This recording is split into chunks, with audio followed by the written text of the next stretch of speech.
প্রাণ জোড়ানো কাঁচা আমের ললি প্রচণ্ড রোদে ঘেমে নিয়ে একসার একেবারে মনে হচ্ছে দম বেরিয়ে যাচ্ছে।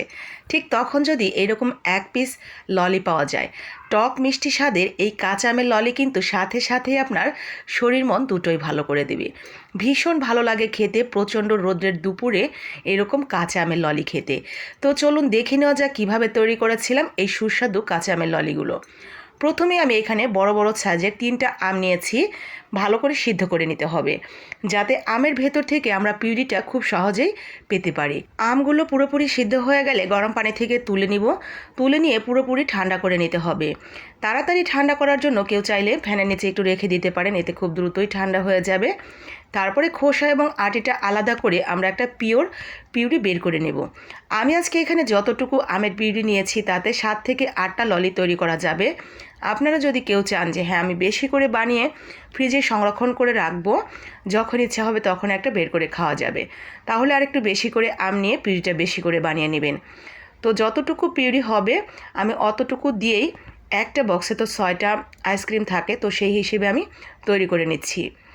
তো এখন আমি পিউরিটাকে খোসা এবং আটি থেকে আলাদা করে নেব। প্রচণ্ড গরমে যেই সব আপুরা ভাইয়ারা বাহিরে ডিউটির জন্য বেরোতেই হয়, তাদের কিন্তু দুপুরবেলা যদি বা যখন কাজ থেকে আসে তখন এরকম এক পিস কাঁচা আমের ললি দেওয়া যায়, সাথে সাথেই কিন্তু তাদের মন ভালো হয়ে যাবে আর খেয়েও অনেকটা শান্তি লাগবে। আর আমরা যারা গৃহিণীরা ঘরে কাজ করি, আমাদেরও কিন্তু কষ্টটা কম নয়। রান্না বান্না সব কিছু মিলিয়ে একটা সময় অনেক বেশি খারাপ লাগে। ঠিক তখন যদি এরকম একটা কাঁচা আমের ললি পাওয়া যায়, সাথে সাথেই কিন্তু মন ভালো করে দিবে এই এক পিস কাঁচা আমের ললি। আমার কিন্তু পিউরিটা রেডি হয়ে গেছে। আমি এখানে দিয়ে দিচ্ছি অল্প কিছু ধনিয়া পাতা।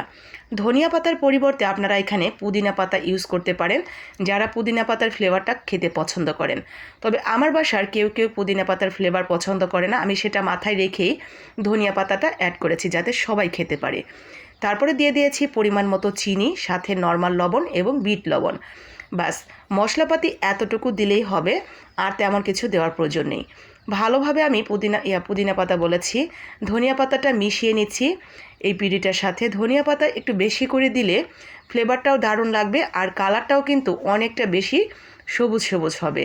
তো আমি এই পিউরিটার সাথে আর কোনো প্রকার পানি টানি কোনো কিচ্ছু দিব না, ঠিক যেইভাবে আছে এইভাবে ব্লেন্ডারে দিয়ে আমরা ব্লেন্ড করে নিয়েছি। একটা ঘন পিউরি পেয়েছি আমরা, আর কালারটাও ধনিয়া পাতা দেওয়ার কারণে অনেকটা বেশি সবুজ হয়েছে। তবে এখন যতটা সবুজ দেখা যাচ্ছে, এটা কিন্তু জমে যাওয়ার পরে ঠিক এতটা সবুজ থাকবে না। বরফটা জমে গেলে আরেকটু হালকা হয়ে যাবে কালারটা। তো এখন ঠিক যেভাবে পিউরিটা আছে আমরা এইভাবেই আইসক্রিমের মোল্ডে ঢেলে ঢেলে এগুলো জমাতে দিয়ে দিব।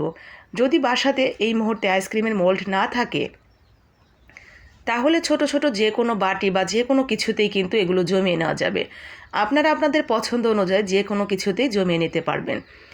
একটা বাটির মধ্যে দিয়ে মাঝখানে একটা চামচ বসিয়ে দিলেও কিন্তু আপনারা সেই চামচ ধরে সেই ললিটা খেয়ে নিতে পারবেন। তো আমি মোল্ডের মধ্যে সুন্দর করে দিয়ে দিচ্ছি একটা চামচ দিয়ে, আস্তে আস্তে যাতে বাহিরে একটুও না যায়। ঠিক এইভাবে দিয়ে আমরা মোল্ড রেডি করে নেব। আর মোল্ডের উপরে যে আপনার ঢাকনাটা থাকে, সেই ঢাকনার সাথে যে কাঠিটা থাকে সেটা আমি বের করে নিয়েছি। সেই কাঠিটা দিলেও হবে, তবে আমি একদম দোকানের মতোই করতে চাচ্ছিলাম। এই কারণে মোল্ডের ভেতর থেকে কাঠিটা বের করে আমি আইসক্রিমের যে কাঠিগুলো থাকে সেগুলো দিয়ে দিচ্ছি একটা করে। আর এই কাঠিগুলো সুপার শপ অথবা বড় বড় মুদির দোকানে পেয়ে যাবেন, খুবই কম দাম, খুব বেশি দাম না। তো এইভাবে আমি কাঠিগুলো মাঝখানে দিয়ে রেখে দিব 6 থেকে 7 ঘন্টার জন্য। তবে এখন যেহেতু প্রচণ্ড বিদ্যুৎ যাওয়া আসা করছে, সময় একটু বেশিও লাগতে পারে। তো সবচেয়ে ভালো হয় সন্ধ্যায় বানিয়ে সারা রাতের জন্য রেখে দিলে। তো আমি কিন্তু 6 থেকে 7 ঘন্টা না, প্রায় 7 থেকে 8 ঘন্টা পরে এটা বের করে নিয়েছি এবং পানি দিয়ে হালকা করে একটু ধুয়ে নিয়েছি। তারপরে ওপরে ঢাকনাটা খুলে আপনাদের দেখাচ্ছি এটা ফাইনালি কীরকম হয়েছে। তো সহজেই খুলতে চাইবে না, একটু যদি বেশি মানে শক্ত লাগে তাহলে আরেকটু পানি দিয়ে ভিজিয়ে হাত দিয়ে এরকম করলে কিন্তু খুলে আসবে। খুব ভালোভাবে জমে গেলে টান দিলে দেখবেন বেরিয়ে গেছে। মাশাআল্লাহ, একেবারে খুব সুন্দরভাবে সেট হয়ে গেছে। দেখতে এত সুন্দর এবং লোভনীয় লাগছিল, দেখেই মনে হচ্ছিল যে গপাগপ 2 পিস খেয়ে ফেলি। ভীষণ সুন্দর এবং অসম্ভব মজার এই কাঁচা আমের ললি কিন্তু বানিয়ে নিতে পারেন আপনার নিজের জন্য এবং পরিবারের জন্য।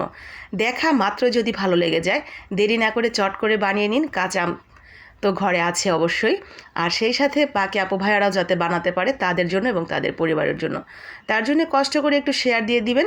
আর আপনার টাইমলাইনেও রেখে দিতে পারেন, যেদিন আপনি বানাবেন সেদিন আবার কিন্তু একটু ঝালাই করে নিতে পারবেন যে দেখি আপু কীভাবে বানালো। তো সবাই ভালো থাকেন, সুস্থ থাকেন, প্রচণ্ড রোদ, সাবধানে থাকবেন, অনেক বেশি পানি খাবেন, যথাসম্ভব ঠান্ডা জায়গায় থাকার চেষ্টা করবেন। তো সবার জন্য অনেক অনেক দোয়া এবং ভালোবাসা। আসসালামু আলাইকুম, আল্লাহ হাফেজ।